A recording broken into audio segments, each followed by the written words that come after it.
Why don't we do one or two more questions, and then I think we'll be looking to wrap it up then. Kurt Carr, Prospect Ridge. I have two questions.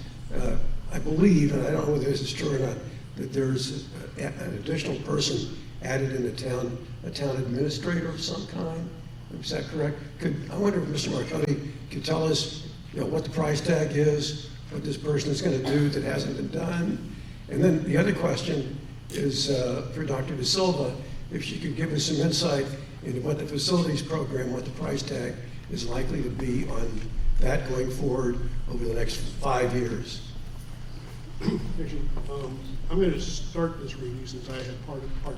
So, on your first question about the town administrator, I was a member of the task force that was appointed 2 years ago to look at that issue, or look at the issue of maintaining the town meeting, and one of the offshoots of that committee's work was a recommendation for the town to consider implementing a position of a town administrator.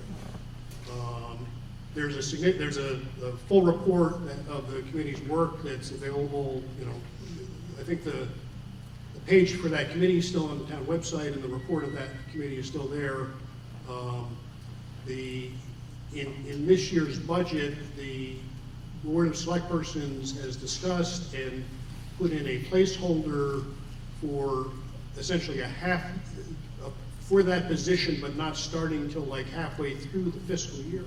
So there is a $100,000 placeholder in the Board of Selectpersons budget to contemplate the possibility of adding that kind of position to the town staff over the year. And again, it's partly at least based on the work and the recommendation of this task force. And I'd recommend if you want to really encourage you to read that report, because it has a lot of the detail about the thinking behind that recommendation and the findings that went into that recommendation.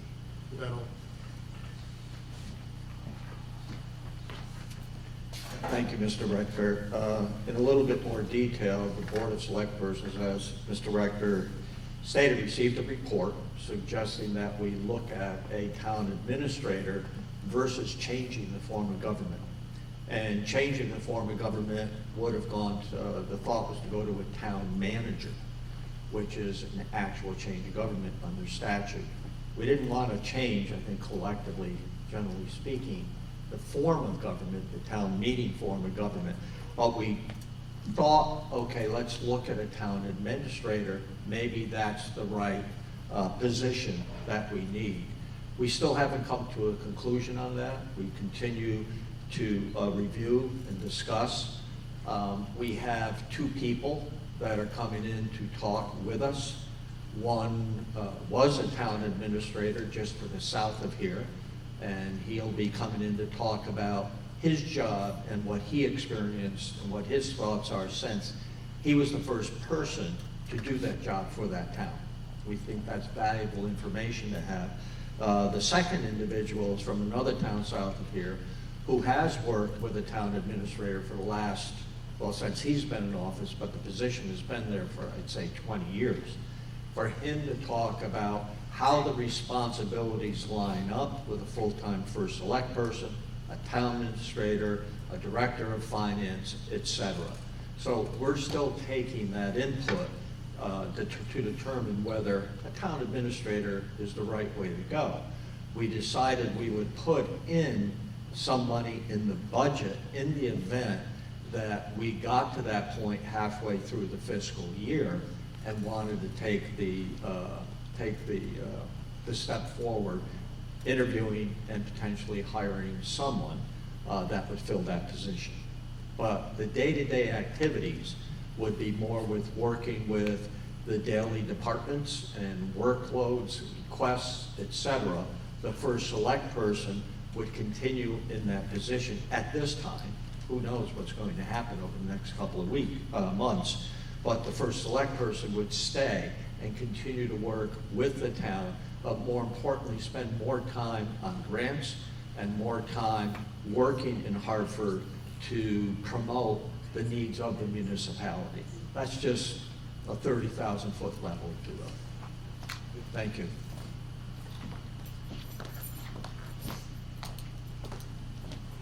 If I understand your question, Mr. Carr, you were asking about the 5-year projected overview around facilities. So that depends on a couple things. I think number one, when you're looking at facilities, there's facilities within our operating budget. And then we have facility items within the capital plan. It's also important to note that within facilities, we have our town partner that is partly, that shares that partnership with us, i.e. the roofs, for example, that you heard Mr. Marconi speak about tonight. And then what I think I also heard another gentleman speak about tonight is something called the master plan. And the master plan, it's coming to a close, hopefully by the end of the school year, and that will be a guiding document for the board in terms of their decision making. Whether or not that everything in that master plan is agreed upon or not, it really is a guiding force on how they look at the facility structures of their budget and what they want to prioritize. So I think all of those three things combined are just important to note. It's not just one number. There's many numbers and many individuals who are partnering with us, including Parks and Recs on the campus side, which is facilities as well. So is there any number, anything? I mean, are we talking about 100 million, 150 million, 50 million? Do you have some idea what the? So use your cafeteria voice or come on up to the. Is there a number? What's that? Is there a number? Oh, no. You could look at the capital plan for sure to see what capital projects are over the next 5 years if you want to look at that. But with respect to looking at the master plan and what that driving force is, at this point, I wouldn't be prepared to share that. And what that actually means in the 5-year plan. You can have a 10-year capital plan, and then you're going to determine what your priorities are for the next 5 years, and then ultimately for the next 10.